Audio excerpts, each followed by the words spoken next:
Welcome to another episode of the Offer Mojo Show, where we talk about crafting, scaling, marketing, and selling aligned and irresistible offers. When I turned 50, I got a tattoo, a rainbow butterfly with my boys' names etched right into my heart. It was one of the most meaningful decisions I've ever made. And then, after reading the Let Them theory, I had another profound shift. So I got a second tattoo, Let Them, Let Me, on my forearm. No regrets. Those tattoos are me to the core. They're permanent on purpose. But when it comes to your niche, that's not something you have to carve into your skin or cling to forever. So many coaches avoid niching because they're afraid of choosing the wrong identity and getting stuck. But your niche isn't a tattoo, it's a lens, a starting point, a tool to help the right people find you, trust you, and say yes. If you find one that feels so you, amazing, run with it. But if you need to evolve later, you can. You're allowed. This week on the podcast, we're diving into vertical versus horizontal versus hybrid niches and how to choose one without boxing yourself in. Let's talk about something that makes a lot of coaches, especially the soulful, intuitive ones, cringe a little. The word niche. It's one of those terms that gets tossed around constantly in business spaces, and the advice is always the same. Pick a niche. Get clear on your niche down or die. It's loud, it's rigid, and frankly, it's a little exhausting. If you're multi-passionate, empathetic, or just trying to figure out what your work even is right now, hearing just pick a niche can feel like someone asking you to choose a favorite child, or like trying to buy clothes when your size keeps changing. It feels too tight, too final, and way too soon. So let's shift the conversation. Niching doesn't have to be a box you force yourself into. It's a focus, it's a lens, a way to help people understand what you do so they can confidently say yes to working with you. And in this episode, I want to help you see how finding the right niche for you can be both freeing and foundational. We're going to explore two powerful ways to think about niching, vertical and horizontal, plus why it matters, what happens when you avoid it, and how to start even if you're resistant, unsure, or afraid of getting it wrong. Why niche gets a bad rap and why it still matters. The problem isn't with niching. The problem is how it's taught. Too often, it's framed like this urgent branding decision you have to make before you even really know who you are as a coach. Like it's a business tattoo that you're stuck with forever. So people freeze or pick something random or try to do everything for everyone and end up overwhelmed. Recently, I talked to a health coach who just finished her PhD. Brilliant, with actually a very specific specialty and expertise. It was clear to me that she wasn't ready to pick a niche. Even though she was telling me the types of people she wanted to work with and the unique health challenges that lit her up, all she kept saying to me is, but I want to help everyone. Here's the truth. You already have a niche. It's showing up in the people you're drawn to, the types of problems you love solving, the way your energy lights up in certain conversations and flatlines in others. Niching just helps you name it. And when you do, the clarity becomes rocket fuel for your business. What happens when you avoid choosing a niche? Let's pause here because I've seen what happens again and again when coaches skip this part or try to stay open to everyone. Their content feels vague. They write posts that sound lovely but land flat because no one knows who it's really for. They start second guessing everything, their offers, their pricing, their Instagram bio. They get caught in the loop of tweaking things constantly, hoping this time the message will finally click. They attract the wrong people, clients who aren't ready, don't really understand the value, or drain their energy. And eventually they start to wonder, is it me? Am I just bad at this? But no, it's not you. It's your focus. One of my clients was not intentionally skipping niching, but he was trying to skip straight to creating his offer. The problem was he kept getting stuck. He didn't have enough clarity around who he wanted to work with and the transformation he helped them create. When I helped him work through this process and get crystal clear, suddenly the offer and how he talked about it felt so much easier. Because when your niche is unclear, your message is unclear. And when your message is unclear, people don't know how to say yes, even if they need exactly what you offer. What's actually blocking you from picking a niche? Let's be honest. Most of us don't avoid niching because we're lazy or clueless. We've heard it a million times. We know we need to pick a niche. We avoid it because it feels scary. Sometimes it's the fear of missing out. You don't want to lock yourself into one path and lose the chance to help other kinds of clients. Totally valid.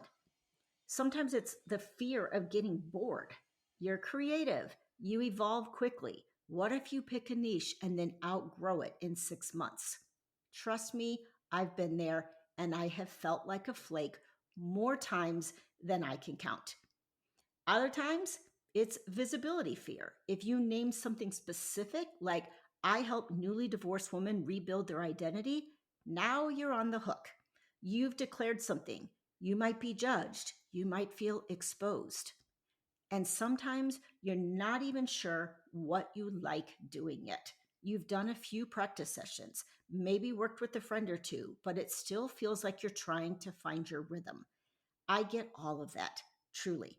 But here's the reframe: your niche isn't a prison, it's a starting place. And when chosen well, it can actually give you more freedom, not less. Vertical niching. Focus on a specific person. One way to find clarity is through vertical niching. This is when you narrow your focus based on who you help. It could be women navigating career transitions, neurodivergent creatives, men dealing with relationship challenges, new coaches trying to find their first clients. This kind of niching is rooted in identity, community, or life stage. You speak directly to a specific type of person and get to know them really well. You understand their language, their mindset, their daily struggles, and that builds trust fast. For example, if your content starts with, I help overwhelmed moms who feel like they've lost themselves, there's an immediate click for the right person. Vertical niching can be powerful if you find yourself constantly drawn to one group of people or if you're already part of that group. You don't have to manufacture empathy or insight, you're living it. The only caveat is if you're someone who resists labels or gets bored easily, this kind of niching can feel limiting over time. That doesn't mean it won't work. It just means you need to check in regularly and evolve as you go.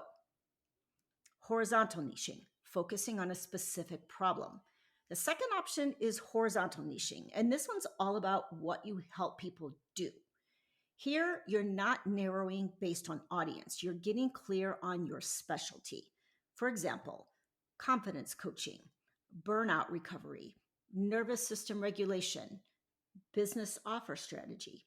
Yep, that's me. This approach is amazing for coaches who are obsessed with a particular transformation.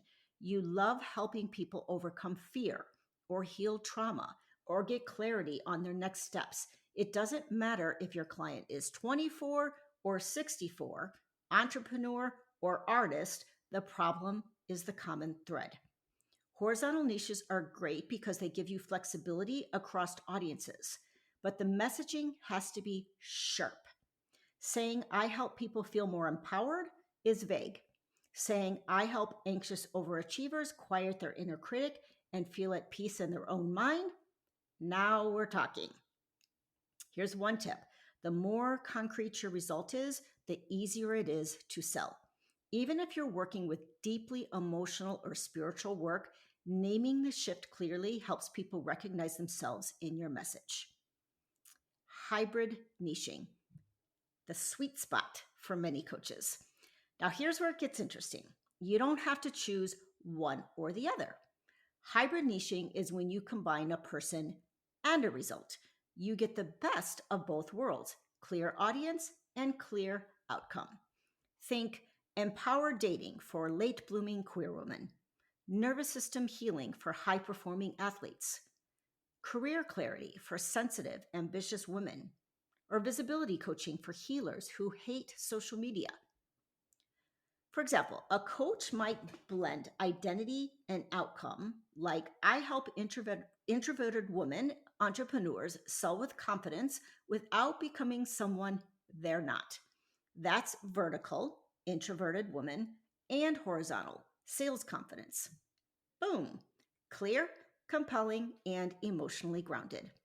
Hybrid niching is often the sweet spot for coaches who want both connection and flexibility. You can tailor your content to real life people and highlight your core genius. It also makes your messaging way more compelling. You're not just saying, I help people heal or I work with women. You're saying something specific enough that your ideal client feels seen, understood, and curious to learn more. If you're still unsure, try a bridge niche.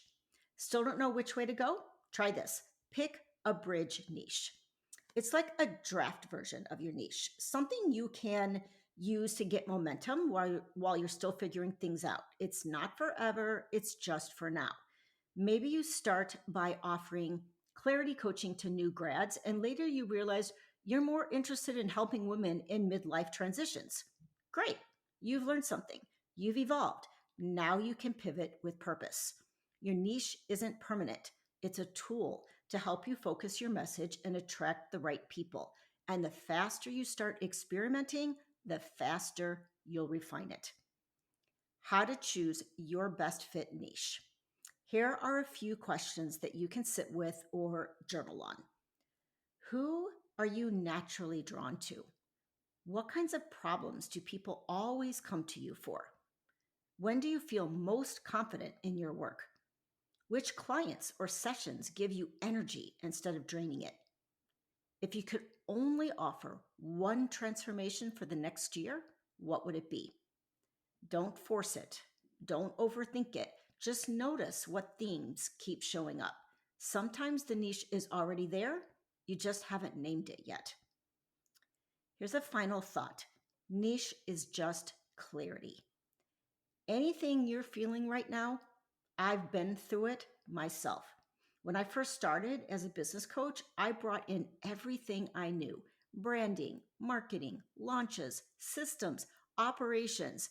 I focused on coaches, yes, but I was still trying to help with all the things. The result? I was stretched thin. My content felt scattered. And as the online space got noisier, I noticed people weren't hiring generalists. They were looking for specialists. Once I narrowed in offer strategy and development, everything changed. My message got sharper.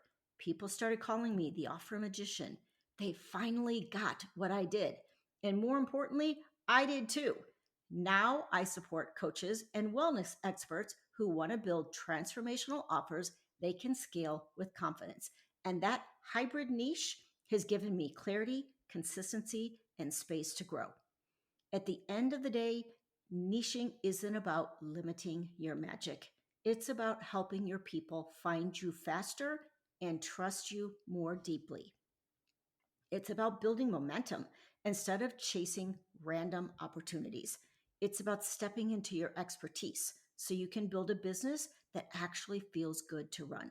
So, no, you don't need to box yourself in, but you do need to get clear enough that people can say, ah, that's who she helps. That's what she does. I want in. So if you're ready to clarify your niche without the overthinking spiral, inside the Aligned Offer Accelerator, we walk step by step through choosing your niche clarifying your message, and building a signature offer that feels like a full body yes, because your work matters and your offer deserves to shine.